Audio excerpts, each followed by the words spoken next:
विश्व वन्य जीव दिवस पर गिर नेशनल पार्क पहुंचे प्रधानमंत्री नरेंद्र मोदी। वन्य जीव आधारशिला, राष्ट्रीय वन्य जीव बोर्ड बैठक की अध्यक्षता की। पंजाब कैबिनेट की बैठक आज चंडीगढ़ में। बजट सत्र की तारीखों पर लग सकती है मोहर। औद्योगिक प्लॉटों की रजिस्ट्री के लिए अवधि 6 महीने और बढ़ाई।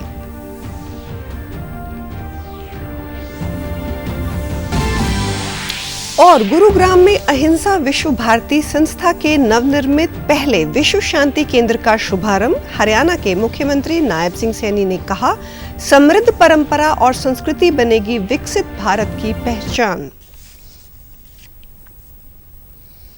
नमस्कार, चंडीगढ़ से आपका स्वागत है। मैं हूं शैली तनेजा। अब समाचार विस्तार से। विश्व वन्य जीव दिवस के मौके पर प्रधानमंत्री नरेंद्र मोदी गुजरात के सासनगिर पहुंचे। यहां उन्होंने गिर राष्ट्रीय उद्यान का दौरा किया, जिसे एशियाई शेरों का घर माना जाता है। साथ ही प्रधानमंत्री मोदी ने राष्ट्रीय वन्य जीव बोर्ड की 7वीं बैठक की अध्यक्षता भी की। गुजरात के सासनगिर में हुई बैठक में केंद्रीय पर्यावरण मंत्री के साथ शीर्ष अधिकारियों और अन्य हितधारक भी इसमें शामिल हुए। बैठक में वन्य जीव संरक्षण से हुई पहल और प्रयासों पर मंथन किया गया। प्रधानमंत्री ने इसको लेकर कई महत्वपूर्ण सुझाव भी दिए। पीएम ने वन्य जीव नेशनल रेफरल सेंटर जूनागढ़ की आधारशिला भी रखी। 16वें एशियाई शेर जनगणना 2025 पहल का भी शुभारंभ। मानव और वन्य जीव संघर्ष प्रबंधन के लिए कोयंबटूर में उत्कृष्टता केंद्र की स्थापना की घोषणा भी की। साथ ही प्रधानमंत्री ने भारत में रिवर डॉल्फिन की जनसंख्या से जुड़ी रिपोर्ट भी जारी की। इससे पहले प्रधानमंत्री ने वन्य जीव दिवस पर पशु प्रेमियों को बधाई दी। उन्होंने सोशल मीडिया प्लेटफॉर्म एक्स पर एक वीडियो साझा करते हुए कहा, आज विश्व वन्य जीव दिवस पर आइए हम अपने ग्रह की अविश्वसनीय जैव विविधता की रक्षा और संरक्षण के लिए अपनी प्रतिबद्धता दोहराएं। प्रत्येक प्रजाति एक महत्वपूर्ण भूमिका निभाती है। आइए आने वाली पीढ़ियों के लिए उनके भविष्य की रक्षा करें। हम वन्य जीवों की संरक्षण और सुरक्षा में भारत के योगदान पर भी गर्व करते हैं। आज विश्व भर के वन्य जीव प्रेमियों के मन में ये सवाल है, जब अनेक टाइगर रेंज देशों में उनकी आबादी स्थिर है या आबादी घट रही है, तो फिर भारत में तेजी से बढ़ क्यों रही है? इसका उत्तर है भारत की परंपरा, भारत की संस्कृति और भारत के समाज में बायोडायवर्सिटी को लेकर, पर्यावरण को लेकर जो हमारा स्वाभाविक आग्रह है, और वही सफलता के अंदर छिपा हुआ है। वहीं प्रधानमंत्री ने सासनगिर से पेट्रोलिंग बाइक्स को हरी झंडी दिखाकर भी रवाना किया। पीएम ने इको गाइड्स ट्रैकर और फील्ड स्टाफ से भी संवाद किया। प्रधानमंत्री नरेंद्र मोदी 3 दिवसीय गुजरात दौरे पर हैं। पीएम ने गुजरात के ऐतिहासिक सोमनाथ मंदिर में दर्शन किए। प्रधानमंत्री ने परिसर में स्थित सरदार पटेल की प्रतिमा पर पुष्पांजलि भी अर्पित की। मौजूदा मंदिर का पुनर्निर्माण की शुरुआत आजादी के बाद सरदार वल्लभ भाई पटेल द्वारा शुरू करवाया गया था। प्रधानमंत्री ने वैदिक रीति से 12 ज्योतिर्लिंग में से प्रथम ज्योतिर्लिंग का पंचामृत अभिषेक किया। उसके बाद वस्त्र पुष्प से श्रृंगार किया। प्रधानमंत्री ने देव आदिदेव महादेव की आरती उतारी और देशवासियों के लिए आशीर्वाद मांगा।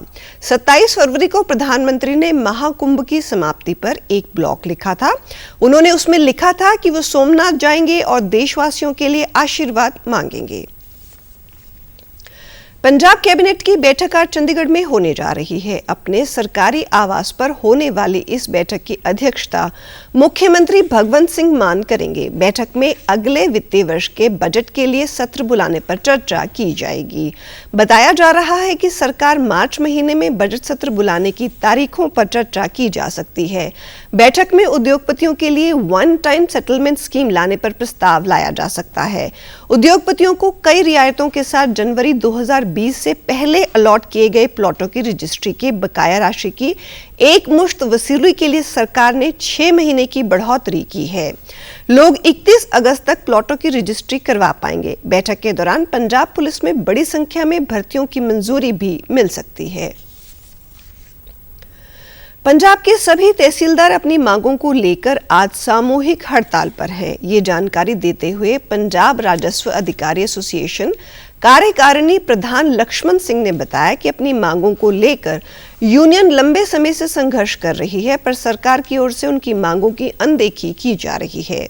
उन्होंने कहा कि किसी प्रकार से नियमों की अनदेखी पर तहसीलदार पर कार्रवाई, तहसीलदार पर मामला दर्ज किया जाता है, जबकि लोगों की ओर से अपनी जमीनों की रजिस्ट्री के लिए दिए गए दस्तावेजों की जांच के लिए बहुत कम समय मिलता है। इस कारण लोग गलत दस्तावेज भी तैयार करके पेश कर सकते हैं। उन्होंने कहा कि आज की एक दिवसीय इस हड़ताल के बाद यूनियन अपने अगले संघर्ष की रणनीति पर चर्चा करेगी। इसके लिए आज लुधियाना में यूनियन की एक बैठक भी की जा रही है। पंजाब के 3 नगर काउंसिल तरनतारन, डेरा बाबा नानक और तलवाड़ा के आम चुनाव कल शांतिपूर्ण ढंग से संपन्न हो गए हैं। पंजाब राज्य चुनाव आयोग के प्रवक्ता ने बताया कि जिला चुनाव अधिकारियों की रिपोर्ट के अनुसार नगर काउंसिल तरनतारन में 56% से ज्यादा, डेरा बाबा नानक में 73.5% और तलवाड़ा में 61.3% मतदान हुआ है। उन्होंने आगे बताया कि नगर काउंसिल तरनतारन के वार्ड नंबर 3 के लिए 4 मार्च को सुबह 7 बजे से शाम 4 बजे तक पुनः मतदान कराने के आदेश दिए गए हैं और मतगणना भी उसी दिन होगी। इस संबंध में डिप्टी कमिश्नर कम डीईओ तरनतारन को सभी आवश्यक प्रबंध सुनिश्चित करने के निर्देश दिए गए हैं। हरियाणा के गुरुग्राम जिले में कल अहिंसा भवन में नवनिर्मित विश्व शांति केंद्र का उद्घाटन समारोह और संत सम्मेलन आयोजित किया गया, जिसमें पूर्व राष्ट्रपति रामनाथ कोविंद सहित कई दिग्गज नेताओं और विश्व भर के संतों ने शिरकत की। इस मौके पर पूर्व राष्ट्रपति रामनाथ कोविंद ने आचार्य लोकेश मुनि के प्रयासों की सराहना करते हुए कहा कि आज विश्व को ऐसे प्रयास की जरूरत है जहां शांति और सद्भावना के लिए स्थान हो। हमारे देश में पूरे विश्व को वासुदेव कुटुंबकम का संदेश दिया है। भगवान महावीर के अहिंसा के संदेश की आज दुनिया को जरूरत है। वितरण संभव हो सके। देवियों और सज्जनों, सतत व सर्वांगीण विकास का हमारा लक्ष्य तभी प्राप्त किया जा सकता है जब समाज में समरसता और सामाजिक न्याय हो। यदि हम शिक्षा, स्वास्थ्य और पर्यावरण संरक्षण में अहिंसा के सिद्धांतों को अपनाएं तो हम एक समृद्ध और टिकाऊ भविष्य की ओर अग्रसर हो सकते हैं। इस मौके पर हरियाणा के मुख्यमंत्री नायब सिंह सैनी ने कहा कि आज भारत पूरी दुनिया को शांति का मार्ग दिखा रहा है, चाहे अंतर्राष्ट्रीय कूटनीति हो, पर्यावरण संरक्षण हो या वैश्विक महामारी से लड़ने का संकल्प हो। भारत ने हमेशा मानवता की भलाई के लिए काम किया है। भारत की वही परंपरा और संस्कृति विकसित भारत की पहचान होगी।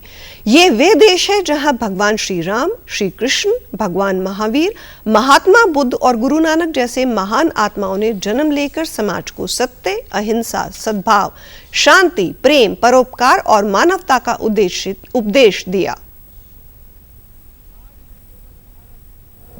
बल्कि पूरे संसार में प्रेरणा का ये स्रोत बन चुका है।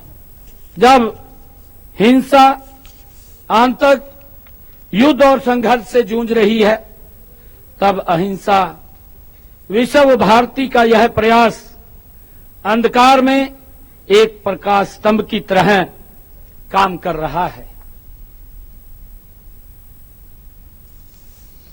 इस मौके पर आर्ट ऑफ लिविंग के संस्थापक श्री श्री रविशंकर ने कहा कि सहनशीलता का मतलब प्रतिक्रिया को रोकना है, मगर क्रियाशील नहीं रहो ये इसका मतलब नहीं है।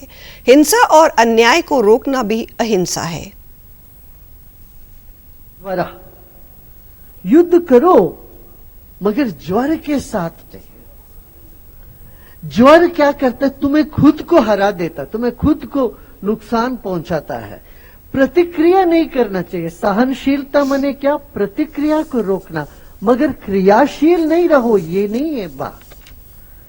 मैं कहता हूं कि प्रतिक्रिया मत करो।